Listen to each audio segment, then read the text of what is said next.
go. 안녕하십니까, 김중호입니다. 김중호 부동산 TV 제 407회 방송을 시작하겠습니다.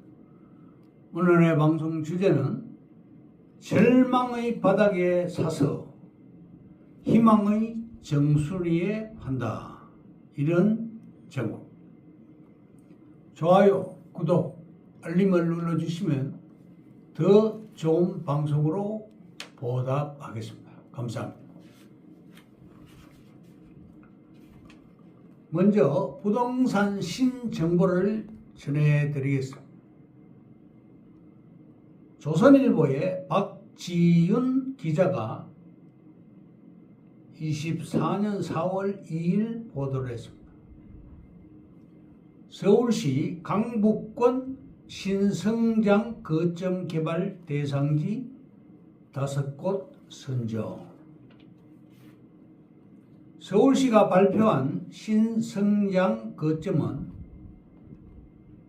서대문구 성산로 일대 입체 복합 개발, 성동구 왕십리 입체 도시 조성, 동대문구 휘경 유수지 일대 수변 문화 거점 조성, 노원구 노회로 문화 리노베이션, 강북구 북한산 시민천문대 건립 등 총 5건입니다.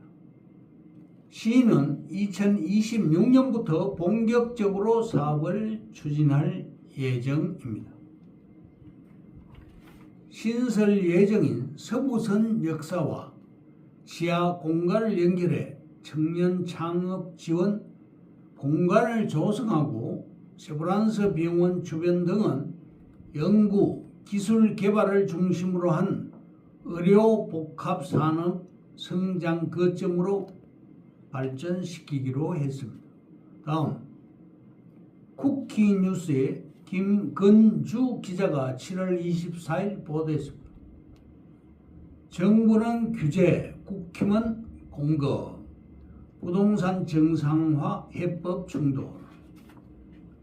국힘 대통령 주재 토론회 다음날 맞불 토론회, 공공주도 공급 한계, 민간 참여할 여건 마련해야, 2주택자 보유세 강화에도 과세 목적 분명해야 한다, 이렇게 보도를 했습니다.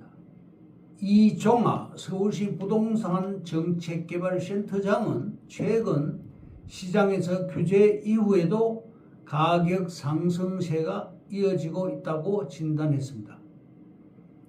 토론자들은 주택 공급을 확대하려면 공공뿐 아니라 민간의 참여를 이끌어내야 한다고 입을 모았습니다. 송원배 부동산 전문가는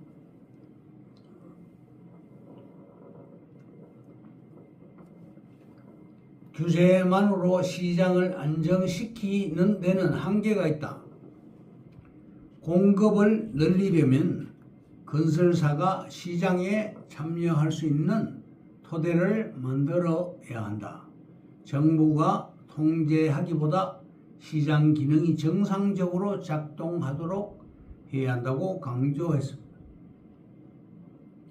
서울에서 8년째 자취하고 있다는 대학생 손명훈 씨는 8년 전에는 보증금 1,000만 원에 월세 40만 원이었지만 지금은 월세가 70만 원 가까이 올랐고 주거 환경은 오히려 나빠졌다.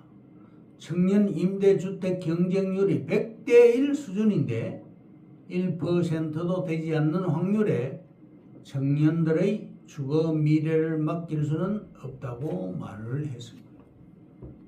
오문성 한국조세정책학회 회장은 국민연금만으로 생활하기 어려워 집 한 채를 추가로 구입한 뒤 월세를 받고 있는 은퇴자도 있다. 이들을 모두 2주택자로 묶어 종합부동산세를 강화하면 임대소득보다 세금 부담이 더 커질 수 있다. 3주택 이상 보유자에게 불이익을 주는 것과 2주택 2주택자까지 같은 기준으로 보는 것은 다른 문제다. 정부가 세금을 올리려는 목적이 정세인지 부동산 가격 안정인지부터 분명히 해야 한다고 주장을 했습니다. 국회 국토교통위 유의동 위원장은 부동산 정책 정상화는 시장을 통제하는 것이 아니라 시장이 제대로 작동하도록 만드는 것이며 민간과 공공의 역량을 함께 살리고 실수요자의 주거 사다리를 지켜야 한다. 부동산 세제도 합리성과 예측 가능성을 기준으로 바로 세워야 한다고 강조를 했습니다. 다음, 동작구 흑석동 아파트 분양 대우 서밋 더힐 아파트 일반 분양가 평당 8,600만 원을 기록했습니다. 집값 억제하기 더 어렵게 됐습니다. 1번 위치는 동작구 흑석동 304번지 일대입니다. 2번 세대수는 지하 6층, 지상 16층에 30개동 1515세대입니다. 조합원수는 817세대고 일반 분양 432세대입니다.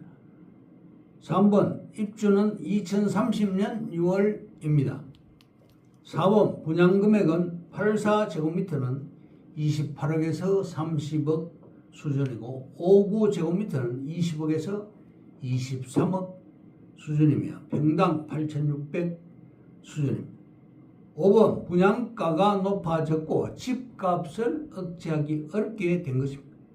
6번 서울시 신통기획 21년 5월부터 시행하고 있습니다. 재개발이 5년에서 2년 6개월로 단축되었습니다. 주거정비 지수제가 폐지되었습니다. 신통기획이란 도시정비 규제 완화를 해주고 개발 주체 간 충분한 소통을 하며 통합계획 수립 및 수권분과위에서 심의를 규제 완화로 5년 걸린 기간이 2분의 1로 단축됩니다. 5년간 27만 원을 지정합니다. 도시계획위원회에서 90%를 가결합니다. 23년 3월 서울시 35층 규제가 폐지됐습니다. 엄마 아파트가 35층에서 49층으로 상향되었고 주거지역 최고 높이 규제가 철폐되었습니다. 계획 방식을 자문 방식으로 변경했습니다. 7번 규제 철폐 3호 높이 규제지역 용도지역 상향 공공기여를 완화를 했습니다. 규제 철폐 6호는 청천공원으로 창천동 공원도 청천공원입니다. 신통기획 도입 효과는 재개발 기간을 총 18년 6개월에서 12년으로 6년 반을 단축한 것입니다. 8번 서울시 역세권 용적률을 1300%로 해주겠다고 합니다. 즉 1억이 13억이 된다는 뜻입니다. 결론적으로 홍대 앞, 이대, 연대 앞은 최고의 입지입니다. 아파트 입주권은 신촌이 딱입니다. 투자는 수익률입니다. 홍대 앞은 평당 1,500만 원이 1억이 된다는 말이고 투자는 지역에 상관이 없다는 결론인 것입니다. 그러면 오늘의 방송 주제인 절망의 바닥에 사서 희망의 정수리에 판다에 대해서 말씀드리겠습니다. 첫째, 모두가 저기는 용적률 때문에 절대 안 돼라며 절망할 때 서울 핵심 입지의 고밀도 구축을 주변 시세 대비 엄청나게 싼 값에 매수하여 실거주를 합니다. 광역교통 중심축 역세권에 이보다 싼 가격으로 거주할 기회가 다시는 없을 것입니다. 둘째, 조용히 때를 기다립니다. 그러다 정부의 획기적인 도심 호밀 개발 정책이 발표되거나 혹은 단지 내부의 엘리베이터마다 우리도 이대로 죽을 순 없다. 리모델링이라도 추진하자라며 추진위원회가 결성되는 미세한 파동이 포착이 될 것입니다. 셋째, 그 순간 시장의 가격은 미친 듯이 반응을 하게 됩니다. 영원할 것 같던 절대 불가능이 기능성이라는 단어로 옷을 갈아입는 찰나 억눌려 있던 매수 대기자들의 폭발적인 기대감이 솟구치며 단기간에 호가가 수억씩 수직으로 급등을 하게 됩니다. 바로 그때가 우리의 행동 타이밍입니다. 우리는 그 거대한 갭의 격차에서 달콤한 열매만 빼먹고 나오면 되는 것입니다. 이것으로 김종호 부동산 TV 제407회 방송을 마칩니다. 김종호였습니다. 감사합니다.